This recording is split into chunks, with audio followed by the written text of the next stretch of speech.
If you leave, your son's heart is going to break." Those were the desperate words a penniless night shift nurse dared to whisper as her fingers caught the wrist of the most feared Mafia matriarch in Chicago.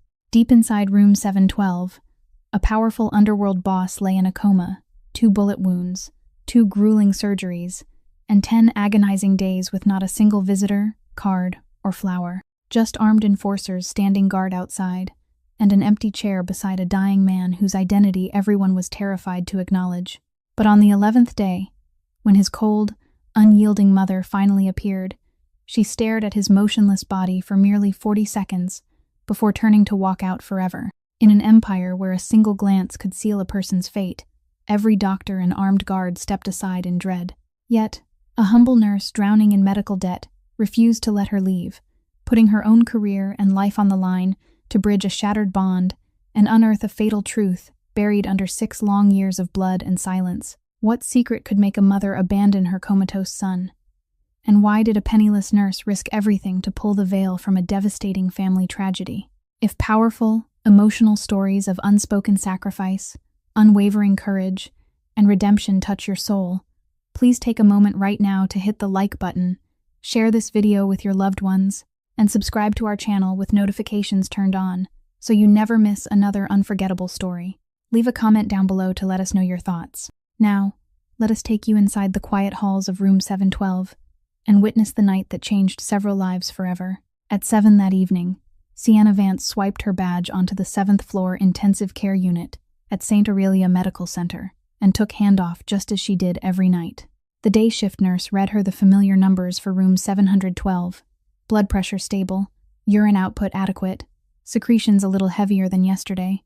Nothing new. Nothing new had become the most familiar phrase of the past 10 days. She signed off on the handoff, draped her stethoscope around her neck, and went straight into the room. The man was still lying in exactly the position she had left him at 7 that morning, turned onto his right side, a pillow tucked beneath his hip, his left arm elevated. The first thing she did was suction his airway. She connected the tubing, turned on the suction, and worked quickly and cleanly, because every extra second was another second his heart had to endure. He coughed reflexively, his entire chest jerking upward once before falling back down. She waited until his breathing settled into an even rhythm again before withdrawing the tube. The second thing was repositioning him. The man outweighed her by at least 66 pounds, and 10 days of lying motionless meant the skin over his sacrum had already begun to redden. She called Dana Kowalski over to help, and the two of them counted 1, 2, 3, then rolled him onto his left side, adjusted the pillows, and checked every pressure point. There were no sores. She had kept him free of pressure sores for 10 days, and that was the only thing in this shift she felt she had done well. The third thing was cleaning him. She wiped his face, his neck, and both of his hands. His hands carried several old scars, marks that had healed a long time ago, and she gave them no thought because this was a hospital, and everyone who came through these doors brought something with them that had healed or hadn't. She worked in silence for about 3 minutes before she began to speak. "I'm going to clean your hands now. The water's a little warm." She wasn't speaking to anyone, or perhaps she was speaking to herself, or perhaps to him. She couldn't really tell anymore. It was an old habit, one she'd picked up back when she worked somewhere. People taught you to keep talking to patients even when they couldn't hear you, because one day they might hear, and they might remember who had been there. "Left hand's done. Now I'm going to turn you back a little. Bear with me." The 3 men in the hallway never came inside. They stood there, rotating shifts with one another, watching her come and go the way they might watch a piece of furniture. She didn't ask them anything either. She had asked on the second touch, and the look she'd received in return had made it clear that it was the last question she ought to ask. At 9:30, the phone in her pocket vibrated. She waited until she was outside the room before taking it out.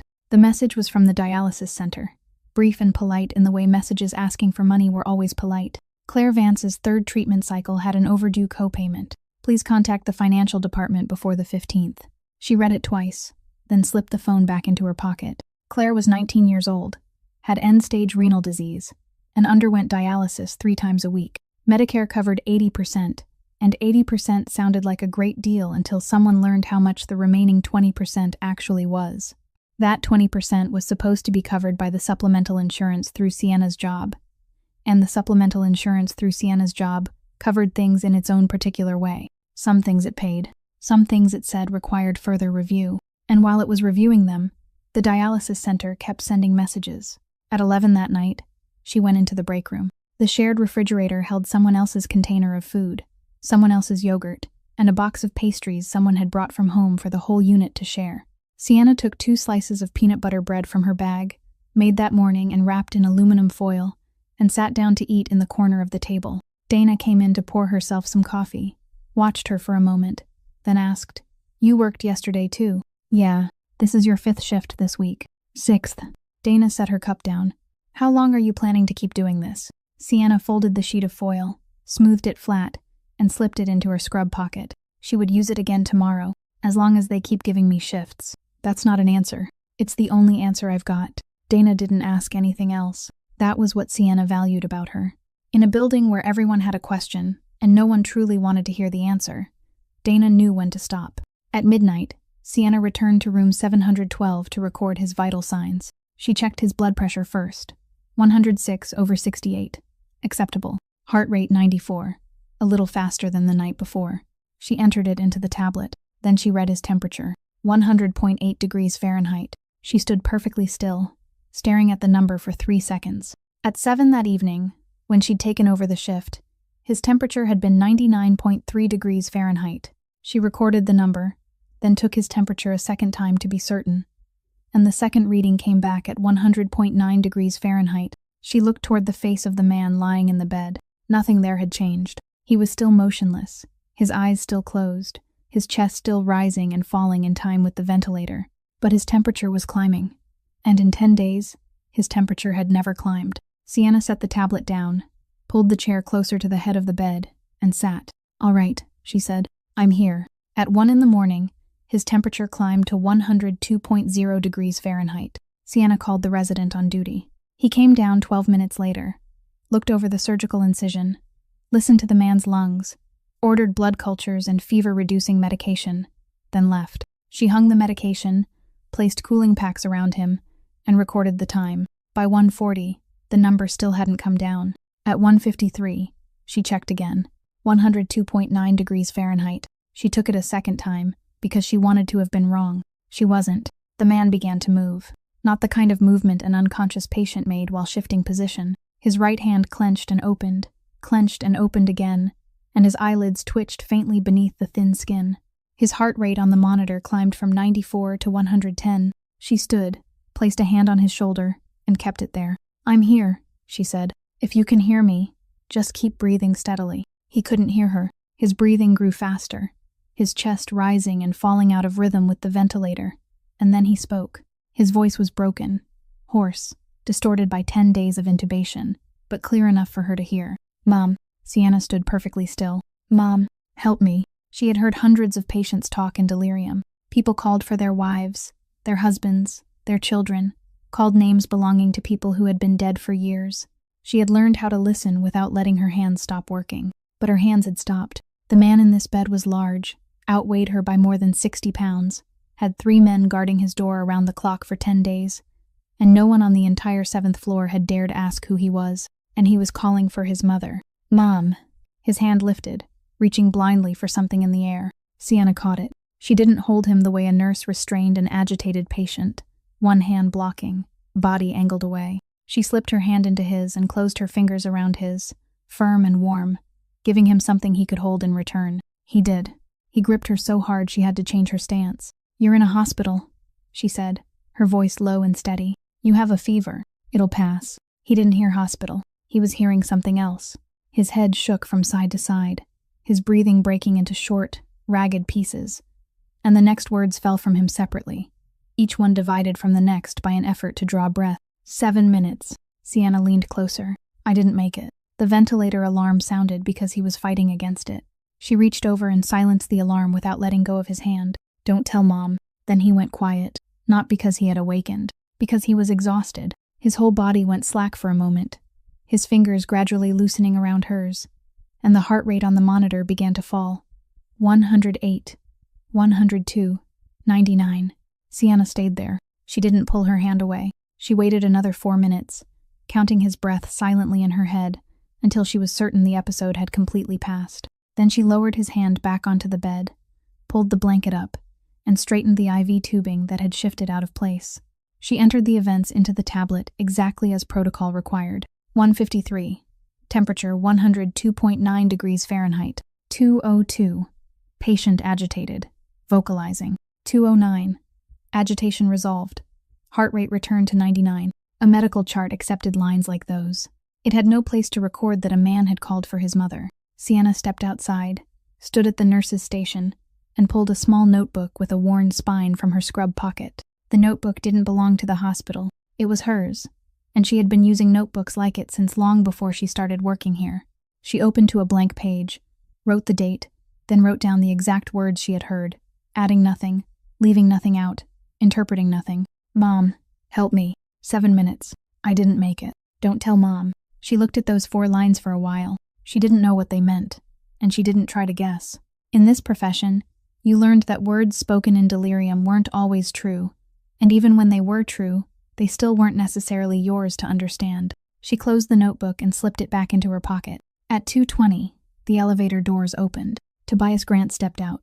He was the only person among that group who had ever gone inside the room. He was very young, younger than Sienna, and every time he came up here he gave her a single nod without saying anything. Tonight was no different. He nodded, walked past the nurse's station, and entered room 712.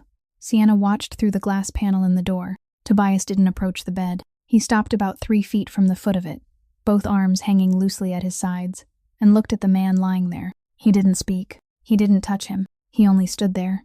Sienna glanced at the clock on the wall because she had started counting after the 3rd time he came upstairs. 5 minutes. Never less, never more. Exactly 5 minutes later, Tobias turned and came back out. As he passed the nurse's station, he slowed by half a step, as though he meant to say something. Sienna looked up, but he only looked at her for a second before continuing into the elevator. The doors closed. Sienna turned back to the monitor. His temperature had fallen to 101.5 degrees Fahrenheit. She recorded the number, and by 4 in the morning it had dropped to 100.4. By 6, it was 100.2. The man's first fever had passed, and in that entire building, only one person knew what he had said while it was passing. At 7 in the morning, Sienna was supposed to go home. She was in the middle of giving handoff when Dr. Warren Ashby passed the nurse's station, stopped, and told her to come into his office for 10 minutes. During those 10 minutes, he never invited her to sit down. He pulled up the chart for room 712 on the screen, turned the monitor halfway so she could see it, and said, "I'm requesting that this patient be transferred to another facility." Sienna looked at the screen. "He just came through a fever last night. We don't have the blood culture results yet." "I know. I read your notes." "Then you know moving him right now is a risk." "There are different kinds of risk, Miss Vance." Ashby clicked the cap onto his pen. "I have 3 men standing guard on my 7th floor around the clock. Hospital security has asked me twice whether they're allowed to tell those men to leave, and I don't have an answer for them. If something happens here, people aren't going to ask who the patient was. They're going to ask what this hospital was thinking when it admitted him. The hospital admitted him because he'd been shot, and an ambulance brought him here." "Correct. And now he's stable." "He's not stable. He's in a coma." Ashby looked up. He didn't raise his voice. He never raised his voice, and that was what made him so difficult to argue with. "You're talking to me about clinical stability. I'm talking to you about an intensive care unit with 32 beds and a reputation. Those 2 things aren't mutually exclusive. I'm responsible for both. I'm responsible for only one thing, and that thing is lying in room 712. He was silent for a few seconds.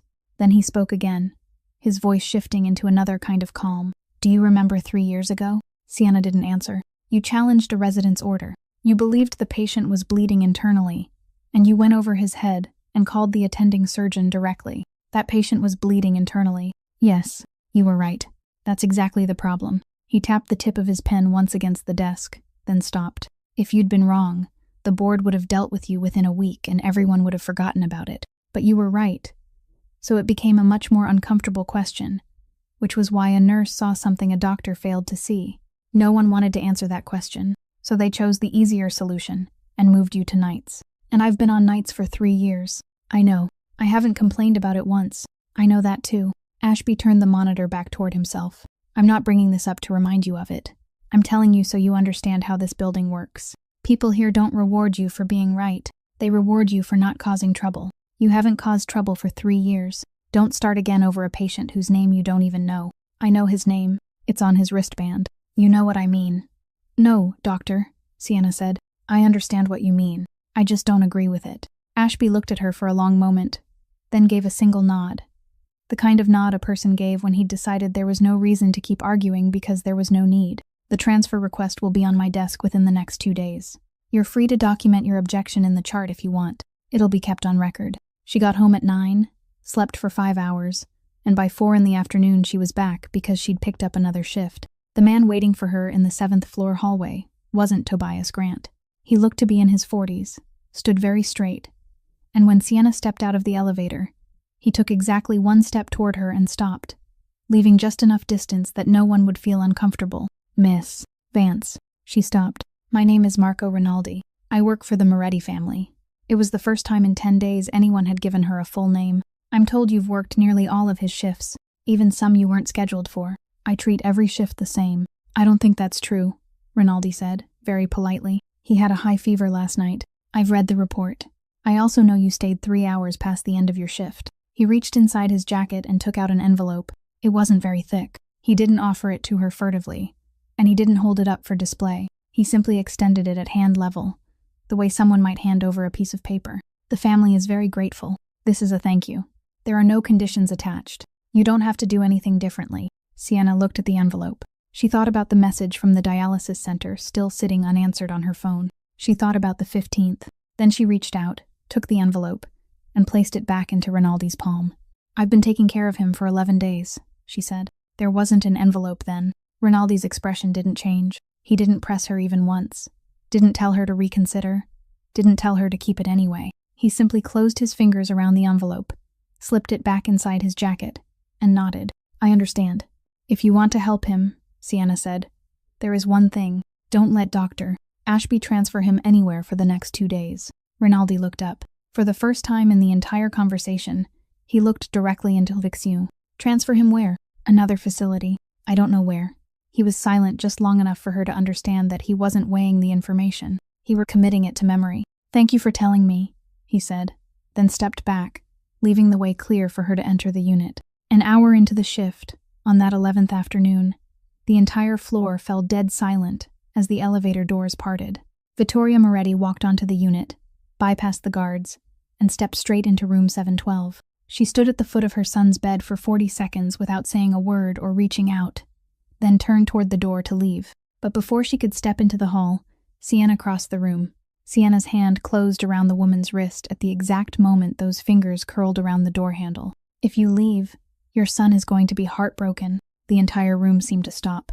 Outside, one of the 3 men took half a step forward and then stopped because Vittoria Moretti didn't turn her head to signal him.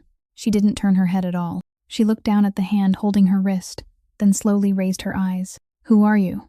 She asked. To say something like that to me. Sienna released her. She had already realized that she had just grabbed the wrist of a woman no one on the entire 7th floor dared stand in the way of. And she had also realized that knowing it didn't change her mind. I am the night nurse on this unit, ma'am. My name is Sienna Vance. That isn't the answer to the question I asked. I know, she said. You asked what right I have. I don't have any right at all. I'm only the one person in this building who has been inside this room for 11 nights in a row. Vittoria said nothing. She stood there with her hand still resting on the door handle, and waited. Last night his temperature reached 102.9 degrees Fahrenheit, Sienna said. He didn't wake up. He didn't know who was in the room. People don't know what they're saying when a fever gets that high. It doesn't pass through the part of them that thinks. It just comes straight out. She paused for a beat. He called for his mother. The hand on the door handle didn't move. He called twice. The second time he said, Mom, help me. Sienna looked directly into the woman's face and didn't look away. I don't know who he is. I don't know what happened in your family. I have no right to know those things, and I haven't asked. But I do know one thing, ma'am, because I've been caring for patients since my days in the field. People don't know how to lie when they're in a coma. Vittoria Moretti went completely still. Not for a moment, but for several long seconds. Long enough for Sienna to hear the ventilator behind her, counting out each breath one by one. Something passed across the woman's face and disappeared again, so quickly that if Sienna had blinked, she would have missed it. Then Vittoria took her hand off the door handle. She turned fully around to face the nurse standing in the middle of the room. And when she spoke, her voice wasn't any louder than before. You've seen a lot of people lying there like that. I have. And you think because you sat beside him for 11 nights, you understand him better than I do. I don't think that, ma'am. I only think that you're here now, and he doesn't know you came. And if you leave now, then when he wakes up, the only thing he'll still know is that no one came at all." Vittoria looked at her for another moment. Then she said, "He killed his younger brother." Sienna didn't move. "Did you know that?" It wasn't a question. Vittoria said it in a flat voice, the voice of someone who had read the same sentence inside her own head for so many years that saying it aloud no longer seemed to hurt. "You stand here talking to me about fever and coma and how people don't know how to lie. Fine, then I'll tell you something no one needs to be unconscious to say. I had 2 sons. Now I have 1. And the one I have left is the reason why." Sienna opened her mouth, but there was nothing she could say. For the first time in 11 nights, she had nothing to say. "You want me to sit beside his bed and hold his hand?" Vittoria said. "I haven't been able to do that for 6 years.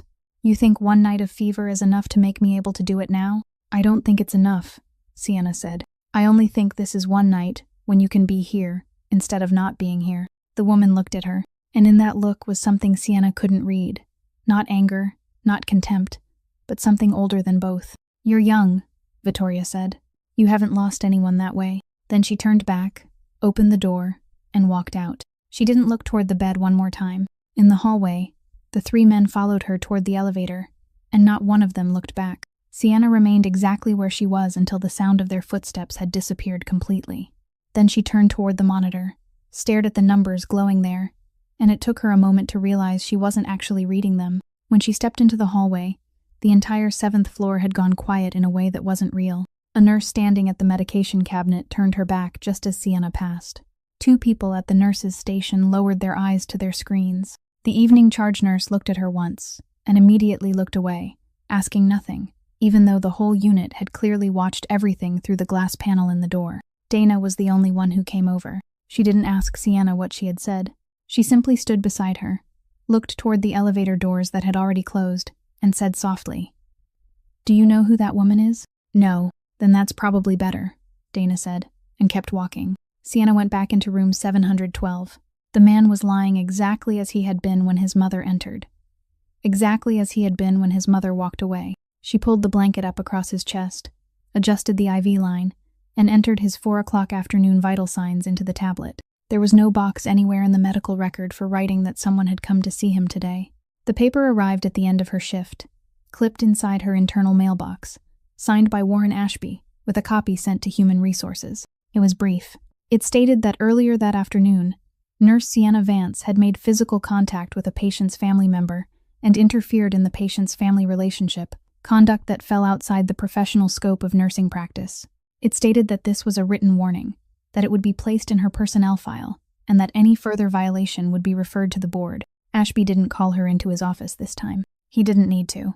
She read the entire page at the nurse's station, folded it into quarters, and slipped it into her scrub pocket beside the small notebook. By the time she reached the apartment, it was nearly 8 that evening. She cooked noodles for Claire, sat across from her, and watched her younger sister eat 2/3 of the bowl before giving up, the way she always did after a dialysis day, cleared the dishes, and turned off the living room lights at 10. She couldn't sleep. She lay there for about 40 minutes, listening to the heater inside the wall, then sat up, went to the kitchen table, and switched on the small lamp. She took out the notebook and opened it to the exact page she had written on the night before. "Mom, help me. 7 minutes. I didn't make it. Don't tell Mom." She read those 4 lines. Then she picked up her pen, wrote that day's date beneath them, and added the 3 things the woman had said in room 712. He killed his younger brother. I had 2 sons. Now I have 1. I haven't been able to do that for 6 years. She looked at the entire page. In her profession, connecting 2 things that had no proven relationship was a dangerous habit. They called it diagnosing from the story instead of from the data, and it got people killed. She knew that. But she wasn't standing beside a hospital bed now, and what lay on this page wasn't a collection of symptoms. "Don't tell Mom." Those were the words of a man burning with a fever of 102.9 degrees Fahrenheit while having no idea he was speaking, and 40 seconds away on foot, 6 years later, his mother had stood there and said he had killed his younger brother. Sienna closed the notebook. She sat perfectly still for about a minute. Then she opened her computer. Into the search bar, she typed only one name, Moretti, and Chicago. The results were numerous, most of them unrelated. A bakery in Bridgeport, an attorney in Naperville, a high school athlete. She filtered for older news. She added one more word to the search field. a word she hesitated over for several seconds before typing. Then she typed it. The article appeared halfway down the second page of results. A short piece from a local newspaper. The kind of story someone wrote in 2 hours and never followed up on again. Young man pronounced dead at scene in West Loop.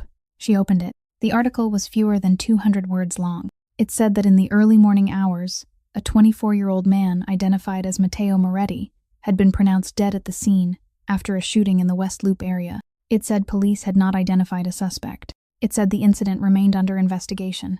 And near the bottom, in the line stories like that always seem to include, it said he was survived by his mother and an older brother. The brother wasn't named. Sienna read the article again from the beginning. Then she looked at the upper corner of the page where the publication date was listed. She read it. She went still. She read it a second time, more slowly, one part at a time, day, month, year. Then she looked down at both hands resting on the kitchen table. Her right hand was trembling, not badly, just a faint tremor in the tips of her fingers, the kind no one would have noticed if she had been holding a stethoscope.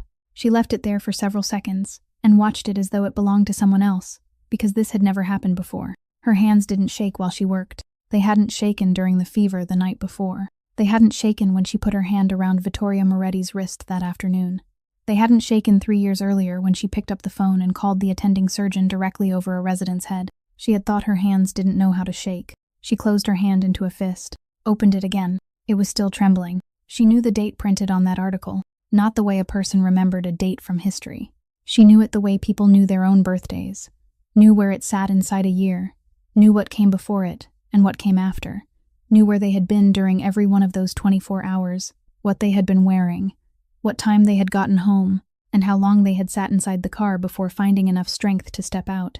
She had carried that date with her for 6 years. She had simply never known it had a name. Now it did. Matteo Moretti, 24 years old, pronounced dead at the scene in the West Loop. He was survived by his mother and an older brother. Sienna closed the computer. The light in the kitchen suddenly felt too bright, and she reached over and switched it off, then sat in the darkness with both palms pressed flat against the table, willing them to stop. She didn't need that article to tell her what had happened that night in the West Loop, because she had been there. 6 years earlier, Sienna Vance was 22 years old, had been discharged from the Illinois National Guard 11 months before, was in her second year of nursing school during the day, and worked night shifts on an ambulance to pay her tuition.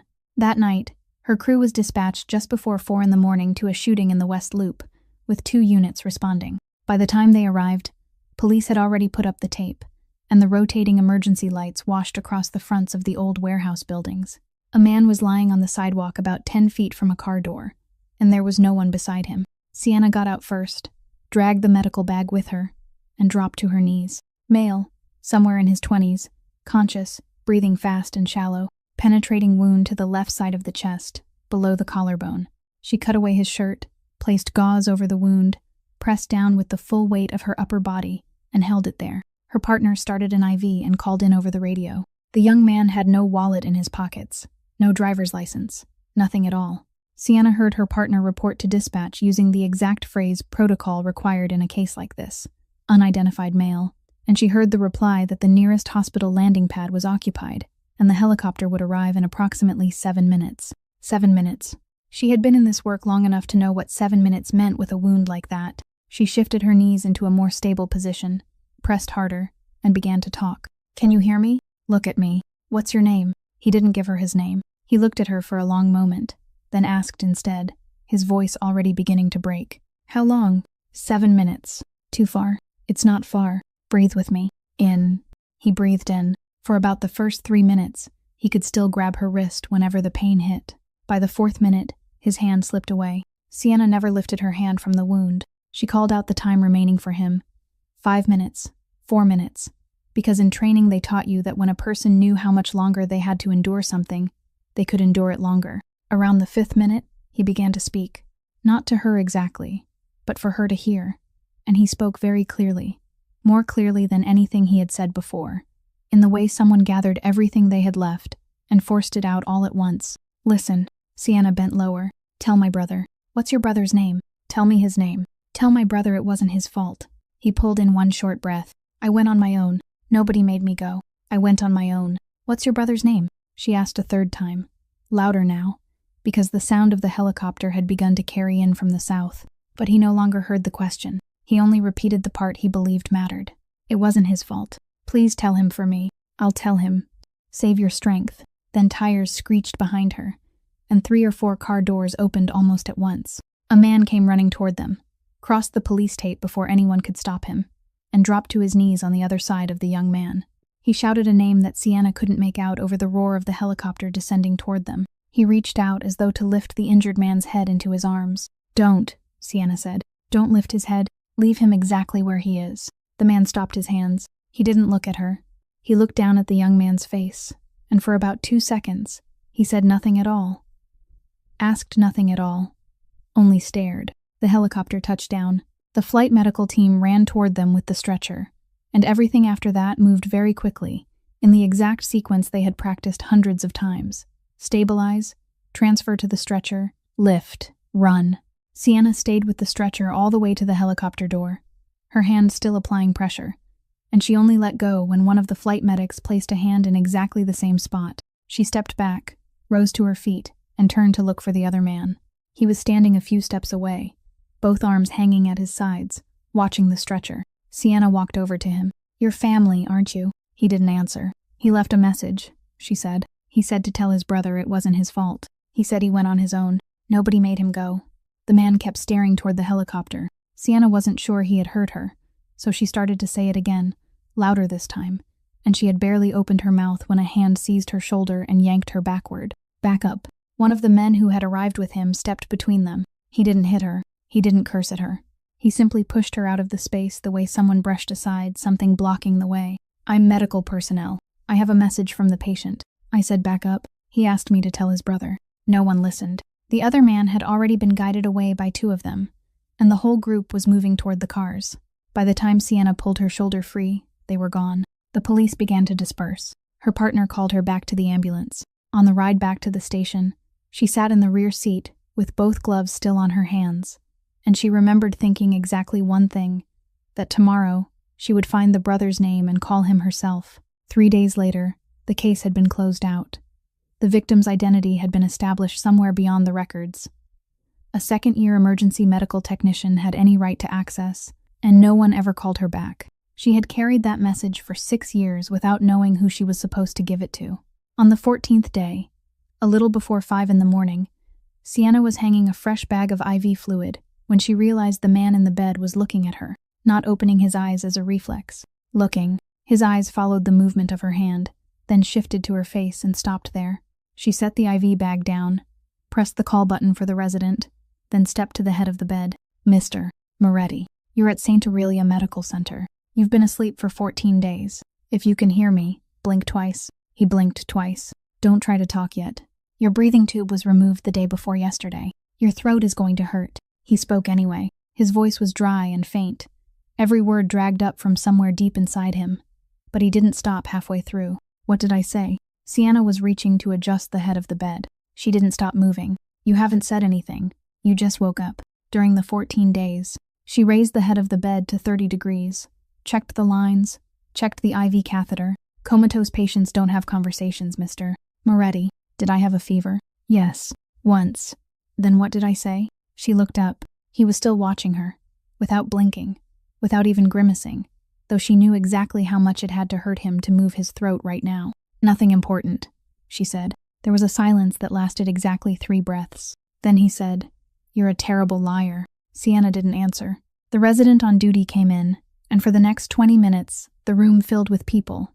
Lights checking his pupils, orientation questions, the date, his name, where he was. He answered every one of them, briefly and correctly. When everyone had left, he called Sienna back with the slightest lift of one finger. What's your name? Sienna Vance. You work nights. Yes. How many nights? I haven't counted. You have, he said. Then he closed his eyes and went back to sleep. That afternoon, Marco Rinaldi came up to the 7th floor and stayed inside room 712 for about half an hour. When he came out, he didn't look toward the nurse's station. 2 hours later, he returned carrying a thin folder, and this time he closed the door behind him. By the night shift, when Sienna went in to take his vital signs, the folder was lying on the overbed table across the bed. Phoenix Moretti was able to sit propped up now. He didn't hide the folder. He turned it around so the writing faced her, letting her see what it was. "You enlisted when you were 18, he said. "Illinois National Guard, combat medic, military occupational specialty, 68 whiskey, 1 deployment to Afghanistan. Discharged, then worked nights on an ambulance while you went to nursing school." Sienna stood still. "Where did you get this?" "Not from the hospital. My personnel file here doesn't contain any of that." "I know. That's the part I found most interesting." He turned a page. 3 years ago, you were reprimanded for challenging a physician's order. Then you were moved to nights, and you've been there ever since." He turned another page. $84,000 in medical debt under your name. It isn't yours. It belongs to someone named Claire Vance, 19 years old. Sienna set the tablet down at the foot of the bed. "You've been awake for 1 day, she said, "and the first thing you do is have someone investigate your nurse." "Yes. Why?" "Because for 14 days, you were the person closest to me while I couldn't protect myself.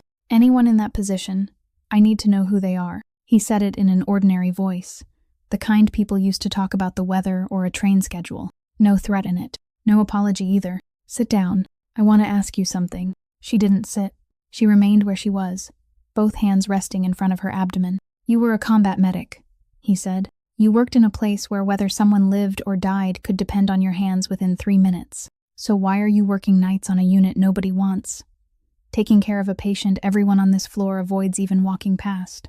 Because nights pay 15% more." He was silent. "You just read the number 84,000, she said. 15% won't solve it, but it's still 15%. And the other thing, why didn't you disclose your military service when you applied here?" "I wasn't required to. That's not the reason." Sienna looked at him for a moment. During the past 14 days, she had spoken to this man more than she had spoken to anyone else. And until tonight, he had never heard a single word of it. "Do you know what happens when a nurse writes on an application that she used to be a combat medic?" she said. "Nothing. They don't read it. They read the degree, the school, the number of years of hospital experience. 3 years in the military sits in another box, the box people skim past." He waited. "But once people have already put you somewhere beneath them, and then you bring something like that up," she continued, "it starts to look like you're trying to prove something. And there's nothing people hate more than someone beneath them trying to prove something. People don't become curious about someone they've already decided to look down on, Mr. Moretti. They just become more annoyed." Phoenix Moretti looked at her much longer than he had any of the other times. Then he closed the folder and pushed it to the far edge of the table, out of sight for both of them. "Take my temperature," he said. 99.0 degrees Fahrenheit, she replied, entering it into the tablet, and both of them knew she had already taken it the moment she first walked into the room. Word that Phoenix Moretti had awakened spread beyond the 7th floor faster than Sienna expected. The next morning, the visitor wasn't Rinaldi. It was a man somewhere in his 40s, walking alone, with no one accompanying him, and the first thing he did when he stepped out of the elevator was stop at the nurse's station and ask permission to visit, something not one person from that group had done in 14 days. "I'm Dominic Ferraro. I'm the patient's uncle. Not by blood, but close enough." The day shift nurse showed him in. Sienna should have gone home at 7, but she was still there finishing handoff and covering an overlapping shift, so she saw him. She watched Ferraro stop at the threshold of room 712, stand there for about 3 seconds, then lift one hand to cover his mouth. He walked inside, pulled the chair close to the bed, sat down, and took Phoenix's hand between both of his own. "My God," he said. "My God, Phoenix." Phoenix didn't pull his hand away. He didn't say anything either. "I'm sorry. I should have come last week. I was in Miami. The moment I finished what I had to do, I flew straight back here." His voice broke on the final word. He lowered his head, and from where Sienna stood outside the doorway, she could see his shoulders trembling. He sat like that for a while, then looked up and wiped his eyes with the back of his hand without trying to hide it.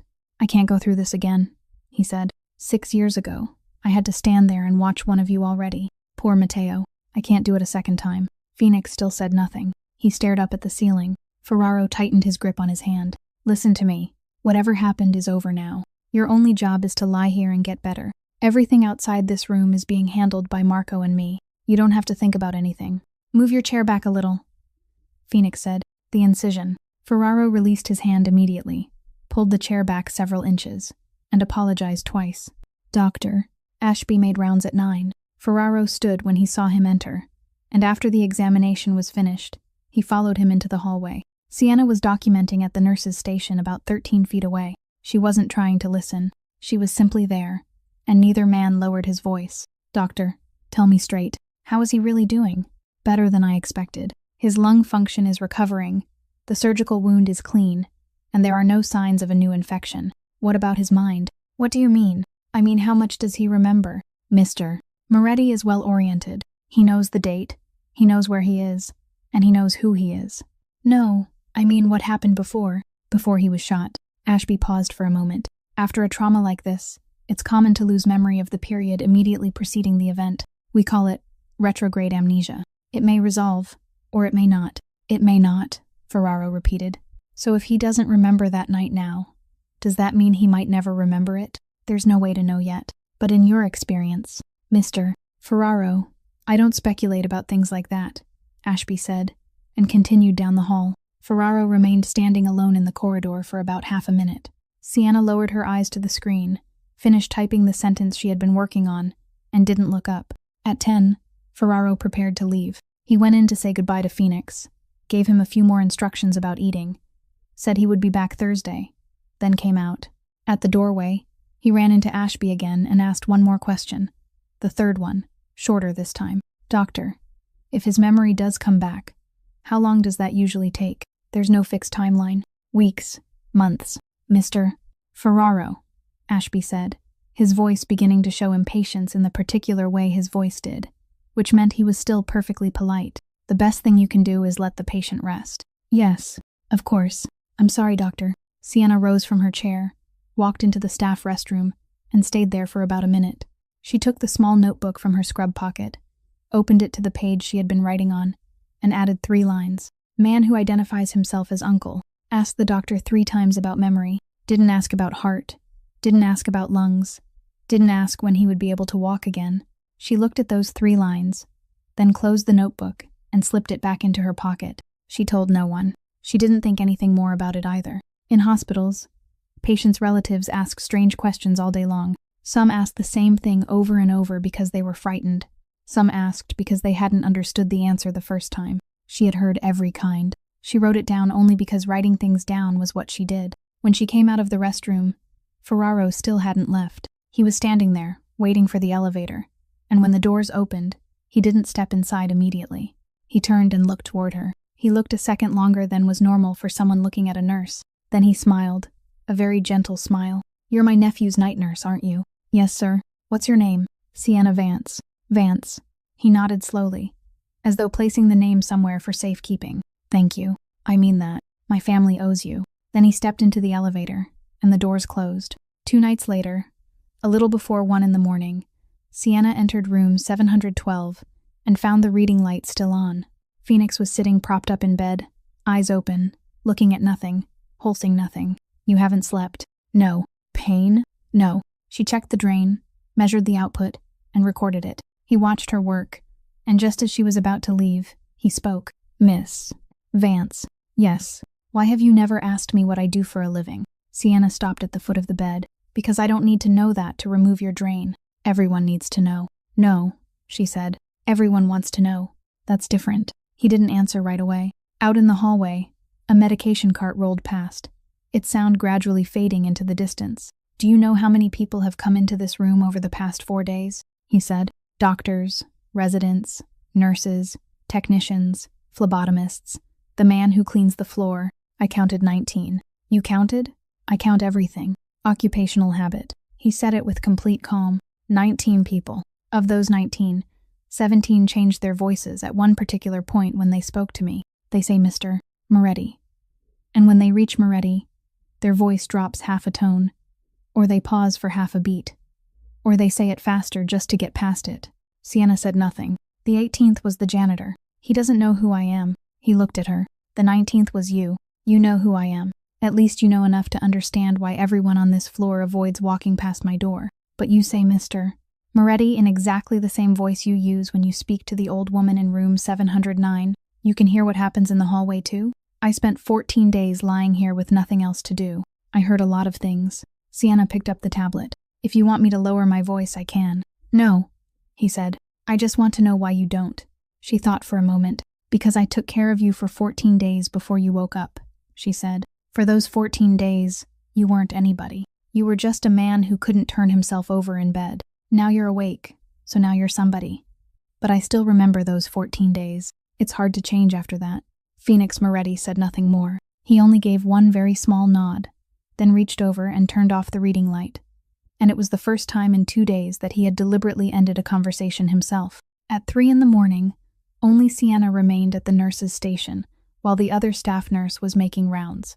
She sat in front of the monitor, opened the medical record system, and remained still for several seconds, with both hands resting on the keyboard. She knew exactly what she was about to do. Every year since she started in medicine, she had attended training on the Health Insurance Portability and Accountability Act. She knew the system recorded every access, along with the employee identification number, the date, the time, and the name of the chart that had been opened. She knew that accessing a medical record for a patient whose care she wasn't involved in was grounds for termination and could be reported to the state nursing board. Not once in 7 years had anything made her even consider doing it. Not even the time she had wanted to know whether a patient she once treated in an ambulance had survived. She typed Matteo Moretti into the archived records search field. One result appeared: closed chart, admission date, and date of death the same. She opened it. The record was very thin, because the patient hadn't lived long enough for it to become thick. There was an emergency department intake form, a death confirmation record, and the report written by the physician on duty that night. And in the attachment section at the bottom was a scanned copy of the scene report from the ambulance unit that had transported the patient. Sienna opened it. She recognized the form immediately, the old form her unit had used before switching to an electronic system the following year. She read from top to bottom. Dispatch time, location, unidentified male, penetrating wound to the left chest beneath the collarbone, direct pressure maintained for 7 minutes until care was transferred to the flight medical team. At the very bottom, in the space reserved for the attending emergency medical technician's signature, there was a handwritten signature with a printed line beside it. S. Vance, emergency medical technician. She stared at her own signature from 6 years earlier. It leaned more sharply than it did now. The V was larger, and the final stroke stretched farther out. She had signed it at 5 a.m. inside the ambulance, when her hand still hadn't stopped trembling from the cold. Beneath the signature, in the additional notes box that almost no one ever filled in, there were 3 handwritten lines. She read them and recognized every word because she had written them herself, and she had considered each word before putting it down because she had wanted the message to exist somewhere official. Patient conscious at scene, gave final message for family, attempted to relay message to family member present. No one accepted it. Sienna sat in front of the screen for a very long time. Then she closed the chart, logged out of the system, and remained there for a while longer with both hands resting flat over the keyboard.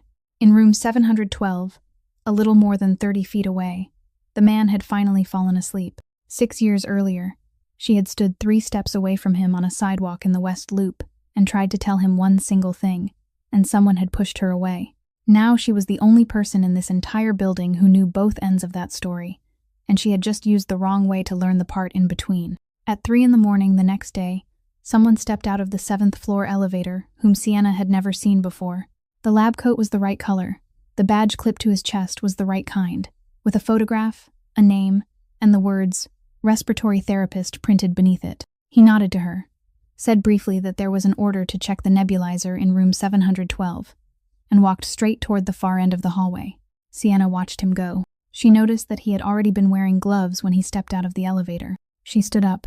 Outside every intensive care room was a wall-mounted hand sanitizer dispenser, and in 4 years inside this building, she had never seen a staff member walk past one without reaching for it. Not even someone in a hurry.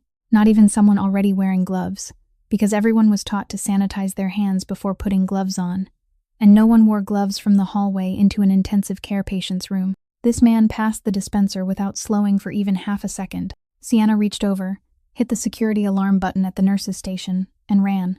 She reached the doorway just as he was standing on the left side of the bed, bent over the chest drain. She shouted. He looked up, and for about 1 second they stared at each other. Then he let go, moved around the head of the bed, and left through the other doorway, not running, only walking very fast. Sienna didn't chase him. She had already seen the monitor. Blood pressure was 82, over 46 and falling. Heart rate 130. Oxygen saturation 88, and dropping 1 step at a time. She lunged to the bedside. Phoenix was trying to sit up, one hand gripping the bed rail, his mouth open as he fought for air and couldn't get any. She looked at his neck. The veins were bulging on both sides. She placed her hand at the hollow above his breastbone, checked the position of his trachea, and felt that it was no longer centered. It had shifted to the right. She listened to his left lung. There was nothing. Tension, pneumothorax. Air was being forced into the left side of his chest with every breath and couldn't escape, collapsing the lung, pushing the heart and major blood vessels toward the other side. And once those vessels were compressed, blood could no longer return to the heart. And once blood stopped returning to the heart, every number on that monitor would keep falling in a straight line. She glanced at the wall clock by reflex. From this moment, the man in the bed had about 90 seconds. She hit the emergency call button. Call Dr. Ashby. Call the resident on duty. Now. The other nurse ran to the doorway. The resident's on the 5th floor. There's a cardiac arrest. Where's Ashby? At home. They just called him. How long? 15 minutes. Sienna didn't answer. She was already at the procedure cart, pulling open the second drawer. 90 seconds didn't contain 15 minutes. She took out a needle, a syringe, antiseptic solution, and went back to the bed. Mr. Moretti, listen to me. He looked at her. He couldn't speak anymore. Your left lung has collapsed. Air is trapped inside your chest. I have to put a needle in to let it out. It's going to hurt. Stay still for me. He blinked once. She disinfected the site. She counted his ribs beneath her fingertips, slowly and carefully, exactly the way she had done twice before in her life. And both of those times there had been no infusion pumps, no monitors, and no one standing behind her. She found the position. She inserted the needle. Air escaped with a long, thin hiss, the kind of sound a person only had to hear once to remember for the rest of their life. At that exact moment, the door slammed against the wall. Warren Ashby rushed into the room with his coat hanging from one shoulder, and he stopped dead in the middle of the room when he saw the needle in Sienna's hand and her fingers holding it in place. Miss Vance, you are not authorized to. Then you do it. She didn't look up. Right now. Or step back. Ashby didn't move. He looked at the needle, then at the monitor. Blood pressure 82, then 89, then 94. Oxygen saturation 88, 91, 95. His heart rate began to slow. The chest of the man in the bed rose with one deep breath, the first full breath he had managed in more than a minute. Ashby stepped back. Keep it exactly where it is, he said. His voice completely changed now, no longer the voice of the man who had just walked into the room. Don't remove it. I'm calling thoracic surgery to place a chest tube right now. Yes. You keep your hand there until they get down here. Yes. He stepped into the doorway to make the call. For the next 3 minutes or so, the room filled with people, and Sienna remained with one knee braced against the step of the bed, her hand locked in the same position without moving, while everyone else worked around her. Hospital security reported that the man in the lab coat had already left the building through the west stairwell before they could lock it down. The employee badge he had been wearing was genuine. It had been issued to a respiratory therapist who had left the hospital 10 months earlier. By the time the thoracic surgery team had finished placing the chest tube and Sienna was finally able to remove her hand, she realized that her entire right arm had gone numb from the elbow down. She stood, stepped back, and looked toward the bed. Phoenix Moretti was watching her. His oxygen was back up, and he could speak again, though every word still had to be drawn out slowly. You've done this before. Sienna pulled off her gloves and folded them into her palm. Twice, she said, in Kandahar. At 8:15 that morning, just as Sienna finished giving handoff and was changing out of her scrubs, someone from Human Resources came all the way to the locker room and told her Miss Shaw wanted to see her immediately. Evelyn Shaw was the director of compliance, and in 4 years, Sienna had never once been inside her office. There were 3 people in the room, Miss Shaw, someone from Human Resources, and another person sitting there taking notes whom no one introduced. Miss Shaw invited her to sit down. That was the only thing that morning that went in a pleasant direction. Miss Vance, I'm going to be direct, so we can move quickly. She opened a file. Effective this morning.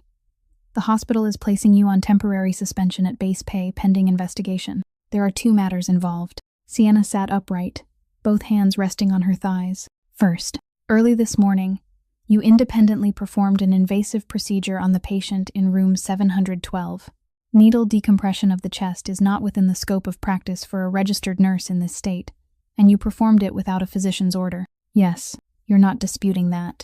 No, Miss. Shaw looked at her for a second, then turned to the second page. Second, during a review of the system access logs related to the incident, Information Technology discovered that your employee credentials, accessed an archived medical record at 3:17 yesterday morning. The chart belonged to a patient who died 6 years ago. At no point were you involved in that patient's care at this facility. Sienna said nothing.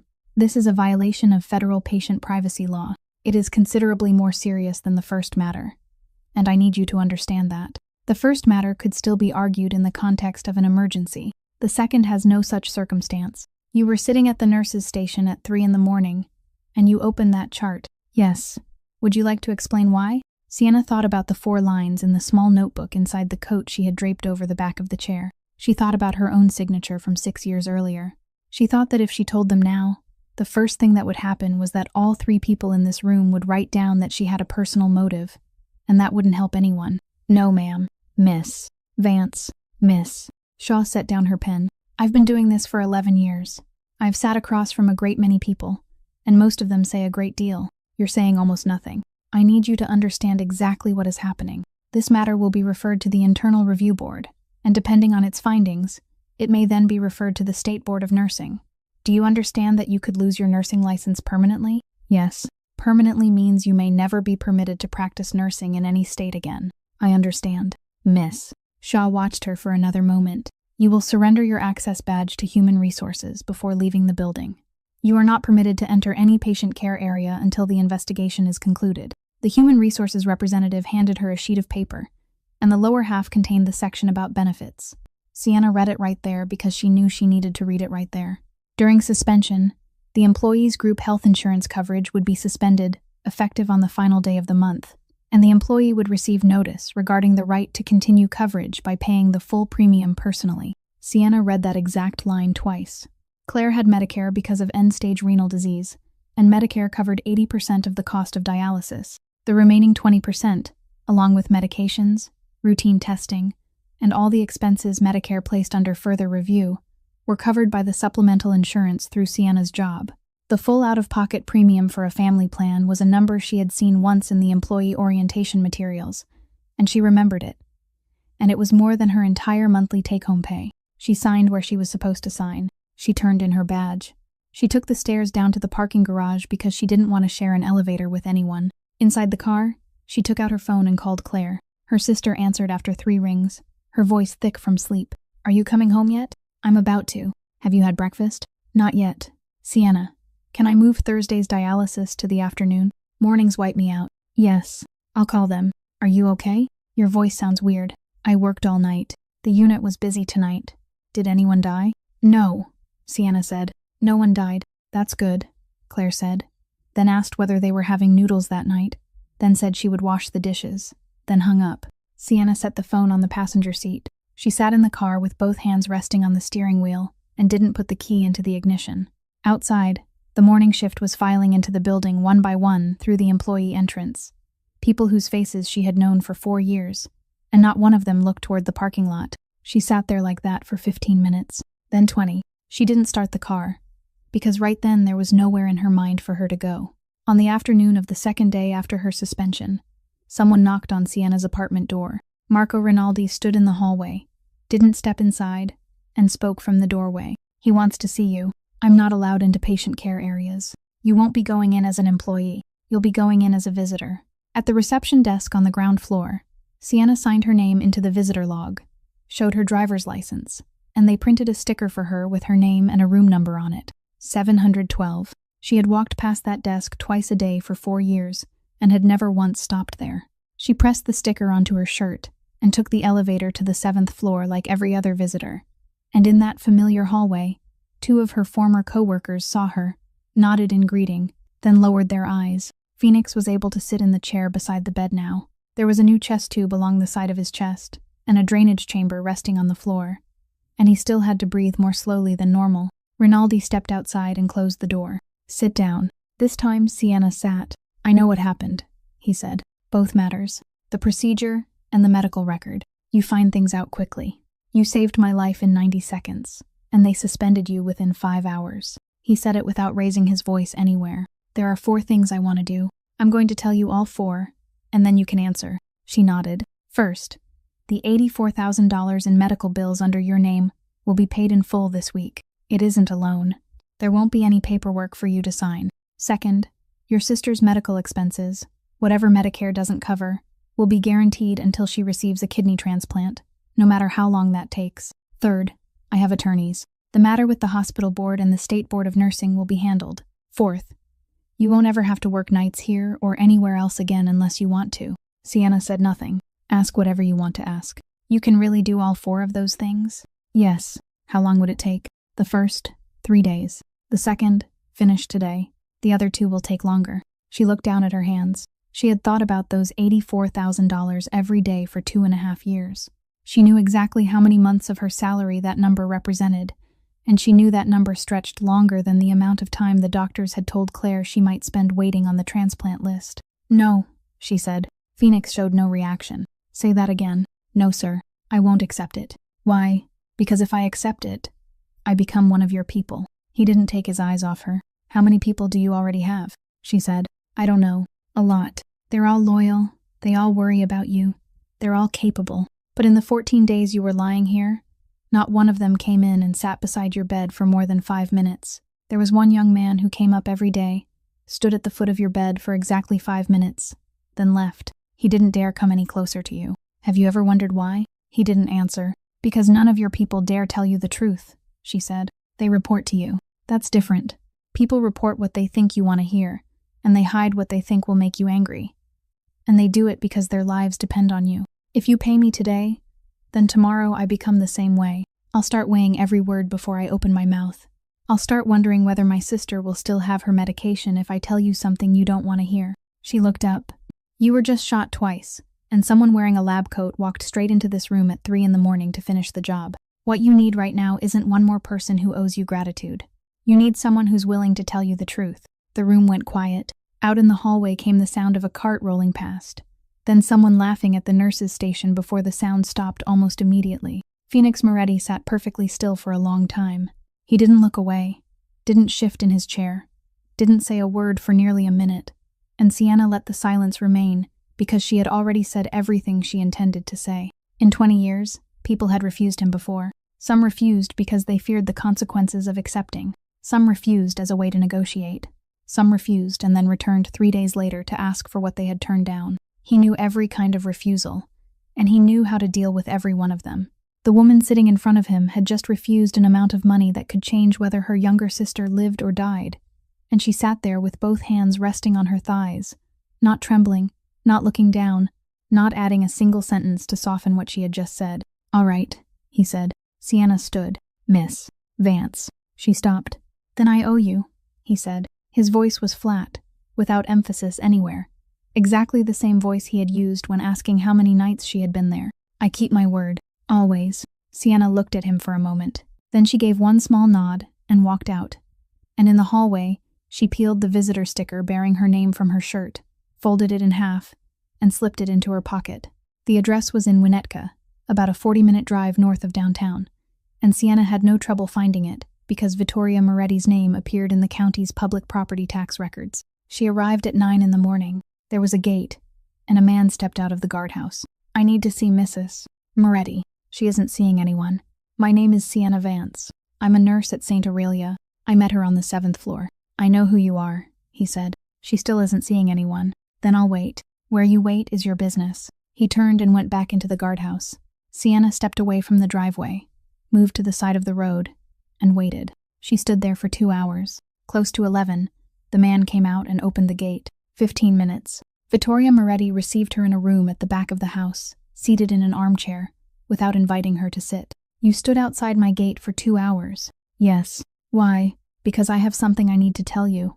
And I've been carrying it for 6 years. You've only known me for a few weeks. I wasn't carrying it for you, Sienna said. I carried it because I didn't know who I was supposed to give it to. The woman pointed toward the chair across from her. Sienna sat down. 6 years ago, I was 22. I had just left the military, and I worked nights on an ambulance to pay my nursing school tuition. That night, my crew was dispatched to the West Loop. Mrs. Moretti didn't move. The person lying on the sidewalk had no identification on him. We reported him to dispatch as an unidentified male. I was the first one to reach him, and I stayed with him until the helicopter came down. Vittoria's right hand rested on the arm of her chair. He was conscious, ma'am. He was conscious for all 7 minutes. I asked his name 3 times, and he didn't answer because he was using everything he had left to say something else. Sienna paused for a beat. He said, "Tell my brother it wasn't his fault. I went on my own. Nobody made me go. I went on my own." The room went silent. He repeated it one more time and asked me to tell him. Those were the last words he ever spoke. Vittoria Moretti sat perfectly still for exactly 3 seconds. Then she stood. "Get out of my house." "Ma'am, did you hear me?" Her voice wasn't loud, but it changed completely, and Sienna understood why the 3 men in the 7th floor hallway had stood straighter whenever she passed. "Who are you to come into my home and tell me what my son said while he was dying? Do you have any idea how many people have come to me over the past 6 years, telling me things they claim to know? People want something. Everyone wants something. I don't want anything. Everyone says that." She took 1 step toward her. "You stood outside my gate for 2 hours just to tell me my older son wasn't responsible. Do you understand what you're taking away from me?" Sienna didn't stand. "For 6 years, I've lived on one thing," Vittoria said. "One thing. My older son killed my younger son. He pulled his brother into his world. He let him go out onto the street at 4 in the morning, and his brother died there alone. I know that. I know it every morning when I wake up. Do you understand what a person needs just to wake up every day after burying a child?" "No, ma'am, I don't." "No, you don't," she said. "And now you come here to take even that away from me. You want me to throw it away? And then what do I have left? You tell me what I have left." Sienna stood. "I didn't come here to take anything from you, ma'am. I only came to deliver a message someone asked me to deliver. I tried to deliver it that same night." "You tried with whom?" "With the man who ran over and knelt beside him," Sienna said. "I told him twice. The second time, someone grabbed me by the shoulder, pulled me back, and told me to stay away. I was wearing an emergency medical uniform. I was 22 years old, and no one let me finish a single sentence." Vittoria didn't answer. "You told me to leave, so I'll leave," Sienna said. "I've said what I came to say." She walked toward the door.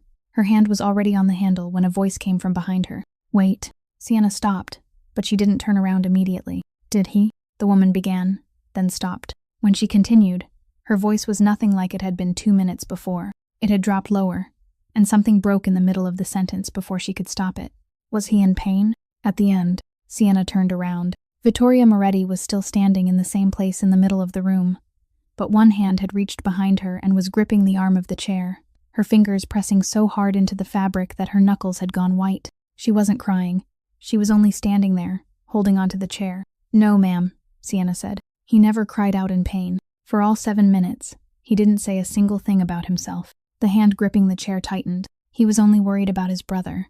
Tobias Grant waited for her in the parking lot of her apartment complex 2 days later, a little before 10 at night. He stood beneath a street lamp with both hands in his coat pockets, and when Sienna approached, he looked around once before speaking. "Miss Vance, I only have 10 minutes. You're the one who came up to his room every day." "Yes. Tobias, right?" He nodded, and somehow that nod made him look much younger. "I heard you gave Mr. Rinaldi's envelope back." "I did. And you turned down the boss." "That too." Tobias took a small, rigid envelope from his pocket. There was something flat inside it. "I've been holding on to this for 3 days. I was going to give it to Mr. Rinaldi. Then I changed my mind." "What is it?" "A recording," he said. "Emergency radio communications from the night in the West Loop, 6 years ago. The entire dispatch. From the moment the call came in until the handoff to the helicopter." Sienna didn't take it right away. "So where did you get it?" "I didn't get it. This family has had it for 6 years. Tobias lowered his voice. "Back then, someone bought it from an outside archive. Recordings like that aren't classified. Some places store them, and some people can sell them. Someone bought it, listened to it, then put it away." "Who bought it?" Tobias didn't answer immediately. He looked toward the entrance to the parking lot. "Mr. Ferraro." Sienna stood still. "I only started working for them 4 years ago, so I wasn't there then. But last week I was sent to retrieve some old boxes of records from storage, and this was inside a box with his name on it. There was a log showing the purchase date. There was a signature confirming receipt. Your boss has never heard it?" "No," Tobias said. "For 6 years, he's believed one thing. That someone called his brother out that night and killed him. Someone from the other side. The whole family believes it. Mrs. Moretti believes it too. Except she believes the reason they were able to lure the younger brother out was because of the older one." He held the envelope a little farther toward her. "Listen to it and you'll understand." "You listened to it?" "Twice," Tobias said, and his voice began to tremble. "Miss Vance, if the boss hears this, he'll know his brother wasn't lured anywhere. Matteo went on his own, and he'll know who called Matteo that night. Then give it to him." "I can't," he said. "I'm 26 years old. and I'm at the bottom of that house. If I carry this into his room, the first question will be where I got it. The second will be whether I listened to it. And I won't survive the third question. He placed the envelope into her hand. But he'll listen to you. Everyone in the family knows you're the only person who gave the money back. Then he left. Sienna went to the hospital the next morning, signed her name at the reception desk, and pressed a visitor sticker onto her shirt. In room 712, she placed the envelope on the overbed table and repeated exactly what Tobias had told her, without adding a single word, including the name. Phoenix looked at the envelope. Have you listened to it? No. Why not? Because it isn't mine. He told Rinaldi to bring in a player. Then he told Rinaldi to leave. Sienna started to follow him, but Phoenix said, "Stay." The recording began with the dispatcher reading out the call code and address. That steady, slightly distorted voice Sienna had heard thousands of times during the 2 years she worked on an ambulance. Then came her partner's voice reporting an unidentified male. Penetrating wound to the left chest, direct pressure being maintained. And then, in the background, farther away, distorted because the microphone wasn't pointed in that direction, came the voice of a third person. 7 minutes. Too far? It's not far. Breathe with me. In. Sienna looked down at the floor. She had been hearing this part inside her own head for 6 years, but she had never heard it from the outside. That voice continued, broken in places, sometimes disappearing completely beneath the sound of engines, then becoming clear again at exactly the point it had become clear that night. Tell my brother it wasn't his fault. I went on my own. Nobody made me go. I went on my own. Then the helicopter drowned out everything, and the recording ended with the dispatcher confirming the transfer of care. Phoenix Moretti didn't move. He sat in the chair beside the bed, with both hands resting on his thighs, his eyes turned toward the window, and he said nothing. Sienna looked at the clock on the wall because she didn't know what else to do. 5 minutes passed, then 10. There wasn't a single tear, not one sigh, not one movement of his hands. Someone came in to ask about lunch, and he didn't hear them. At the 15-minute mark, he turned his head. Miss Vance. Yes, for 6 years, I've believed someone called my brother out that night, he said, his voice still as flat as ever. I went looking for the people I believed made that call. I dealt with 3 of them. Sienna said nothing. He went on his own, Phoenix said. That means someone called him, and he trusted that person. He went out onto the street at 4 in the morning because he trusted whoever it was. Then he asked only one question. Who called Matteo that night? She came the following afternoon without warning, and this time she walked straight past the foot of the bed and stopped near the head of it, about an arm's length from where her son lay. Sienna stood, intending to step outside. Stay, Vittoria said. You're the one who told me. You may as well hear the rest. Phoenix looked at his mother. He didn't ask why she had come. Miss Vance came to my house last week, she said. Did you know that? I know. She stood outside my gate for 2 hours. Vittoria set her purse down on the chair. I threw her out. Then I sat inside that house for 3 days. No one said anything for a while. Yesterday I listened to a recording, Phoenix said. From that night, the whole thing. I heard. Marco called me. Then you know Matteo went on his own. I know, she said, and I still don't understand why he went. 4 in the morning. He wasn't like that. He was in his final year of school. He never went out alone at that hour. Someone called him, Phoenix said. Someone he trusted enough not to question. Vittoria didn't answer. She remained standing for another moment, then pulled the chair over and sat down, and as she lowered herself into it, she spoke in the casual tone of someone saying something that didn't matter. For 6 years, Dominic is the only one who has kept coming to see me. Phoenix looked up. How often does he come? Once a month. Regularly. Some months twice, she said. He's the only one who still remembers an old woman. He brings food. He sits and has coffee. He tells me about you. Tells you what? Things. She shrugged. What you're doing. Where you're going. Who you're seeing. I haven't spoken to you in 6 years. How do you think I know whether you're alive or dead? Do you ask him? Or does he volunteer it? Of course I ask, Vittoria said, a slight edge entering her voice. I'm your mother. I hate you. But that doesn't mean I stopped being your mother. I ask where you're going that week, where you eat, whether anyone is with you. He tells me everything. He says, ask whatever you want. You have a right to know. When was the last time you asked? She went silent. Sienna, standing in the corner of the room, saw the woman's face change before Vittoria could put it into words. Something moved across it very slowly. Not shock, but something that seemed to stop and then move backward through time. Vittoria opened her mouth. No sound came out. She tried again. 3 weeks ago, she said, he was sitting in my kitchen. He asked if I wanted to know how you had been lately. I said yes. He told me he would tell me more the next week, because the next week you had some kind of meeting outside the city. I don't remember the name of the place. I asked him again. I asked what day. No one in the room spoke. I asked what day, she repeated. I asked what day so I would know you wouldn't be home. The woman rose from the chair, took half a step, then sank down beside the bed. She didn't fall. She simply folded downward, one hand braced against the mattress, and stayed there. She didn't make a sound. Phoenix didn't call for a nurse. He didn't say a word. He only extended his other hand, turned his palm upward, and left it there. Victoria looked at that hand. Then she placed hers into it. I gave him your schedule, she said. I gave it to him. Every month. For 6 years. I know, Phoenix said. I've known since yesterday. You should throw me out of this room. No. I almost got you killed. You were asking about your son, he said. Someone took that and used it for something else. That isn't your fault. Victoria tightened her hand around his. There's something else, she said. You heard that recording yesterday. But how long have you known Mateo went on his own? Phoenix was silent for several seconds. Since that night, standing in the corner, Sienna saw the woman's shoulders go rigid. An emergency medical technician told me, he said, right there at the scene. I couldn't hear everything because of the helicopter, but I heard the words went on his own. You heard her. I heard her. Then why did you let me? She couldn't finish. If you knew Mateo went on his own, Phoenix said, you would have asked why he went. Then you would have asked who he went for. Then you would have remembered that he ate dinner at your house the night before. And you would have started wondering whether you said something to him, whether you mentioned someone, whether you did something that made him go. He looked at his mother. You would have found a way to blame yourself. Mothers always find a way. Victoria couldn't speak.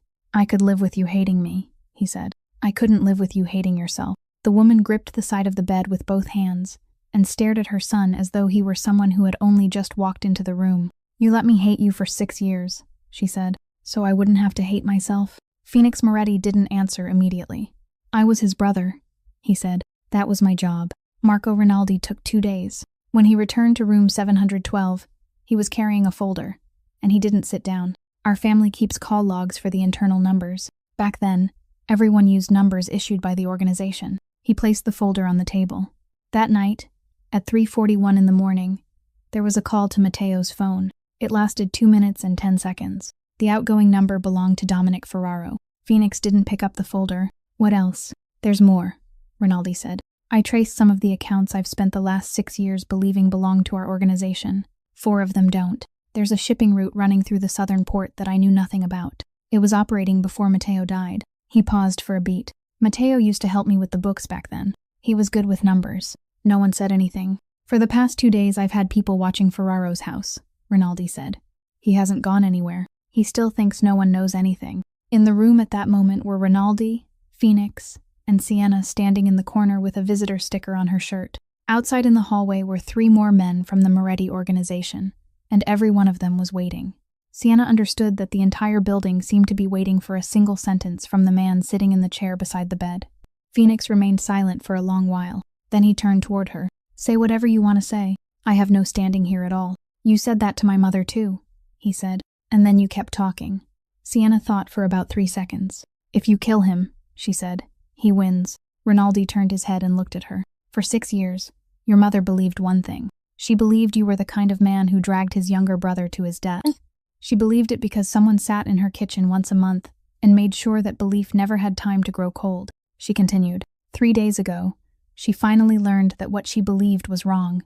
If you deal with him tonight the old way, then tomorrow morning she'll read the news, and she'll sit in her kitchen, and she'll think, so he really is exactly what I always believed he was. She looked at him. Ferraro doesn't need to defeat you. He only needs you to become exactly what he spent all those years telling your mother you were. Phoenix Moretti didn't answer. He sat there for a while longer, and Rinaldi said nothing either, because in 20 years of working together, he had learned that when this man went silent, you didn't interrupt him. Then Phoenix spoke, and his voice was still the same voice he used when asking what time it was. Marco, 48 hours. Yes. Cut everything off. All 4 accounts. The southern port route. Everyone who reports to him. By Thursday afternoon, I want him unable to call a single person in this organization. Done. No one touches him. No one. If anyone does, they answer to me. Rinaldi nodded. What do we do with the port records? Phoenix was silent for a beat. Copy everything. The call logs. The recording. The 7th floor hallway footage from the night the man in the lab coat entered this room, along with the information on that employee badge. Rinaldi straightened. Who do I give it to? The Federal Bureau of Investigation. The entire room went still. Boss, Rinaldi said, the port files have our family's name in them. Not your part of the operation, but everything is connected. Once they get hold of that, they're going to start pulling threads. I know. You hand that over. You're opening the door and inviting them into the house yourself. I know, Phoenix said. He killed my brother, and for 6 years he sat in my mother's kitchen, drinking coffee. I'm not going to deal with him in one night and leave everything else exactly as it was. I want him sitting in a room under bright lights with someone taking notes, and I want that in someone port route to die with him. If the price is that they look into our house, then I'll pay it. Rinaldi looked at his boss for a long time. Then he said, I understand. Special Agent Paul Hendricks received the documents Wednesday morning through a law office on LaSalle Street. No one met anyone face to face. The 48 hours Phoenix had demanded passed exactly as he had ordered.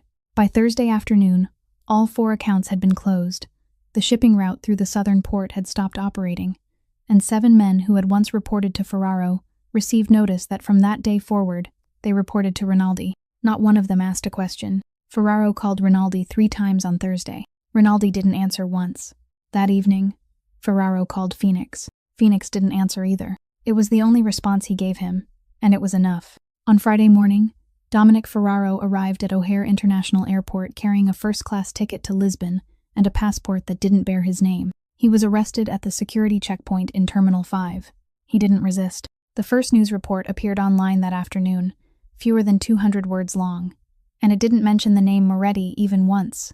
The hearing took place on a Tuesday morning in a second-floor conference room, with 5 people seated on the review panel, Evelyn Shaw sitting to the left, and Sienna Vance alone at the table across from them. The first thing that morning that made the entire room stop for several seconds came when the board secretary read the supplemental record verification. Sienna Vance, enlisted at age 18, Illinois National Guard, combat medic, military occupational specialty, 68 whiskey.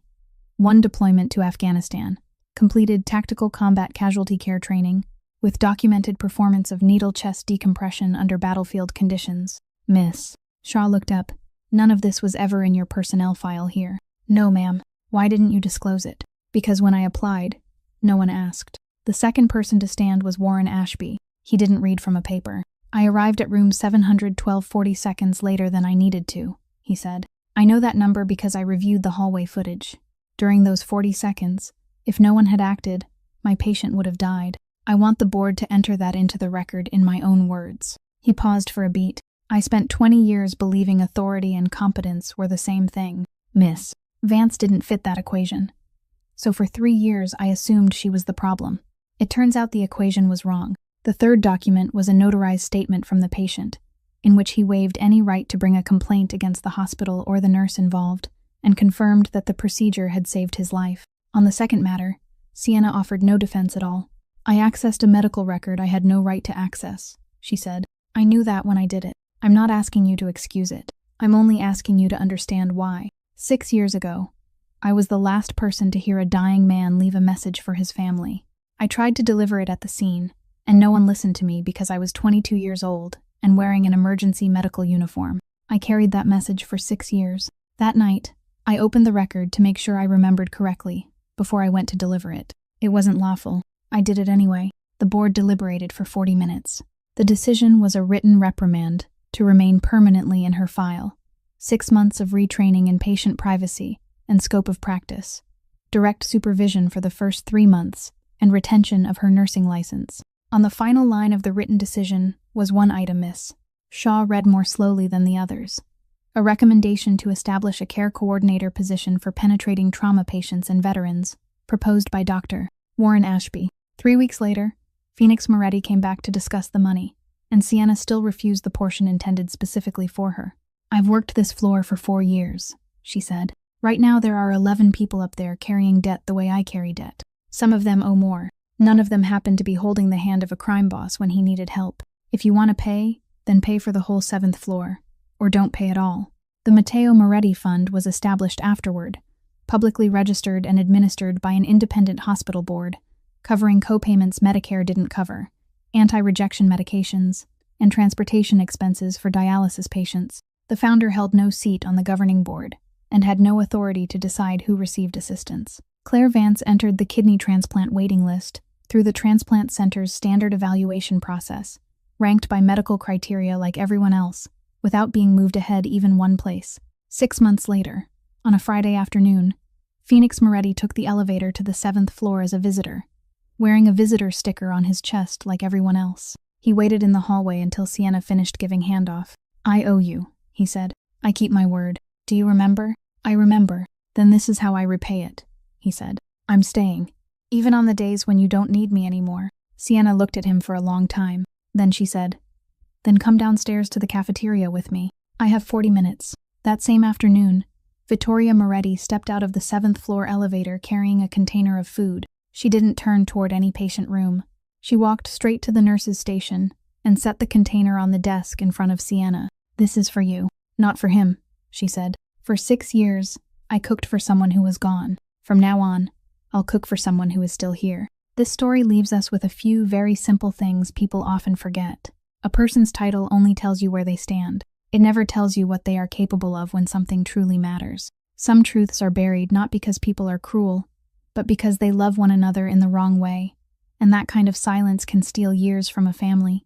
The poorest person in the room is sometimes the only one rich enough to speak the truth, because they have nothing left to lose except their own conscience. And finally, don't let status decide for you who deserves to be heard. 6 years ago, a 22-year-old young woman knew the truth, and no one was willing to listen to her simply because of the uniform she was wearing. If this story touched you, please like, share, and subscribe to our channel so we can continue listening together to more meaningful stories every day. How did this story make you feel?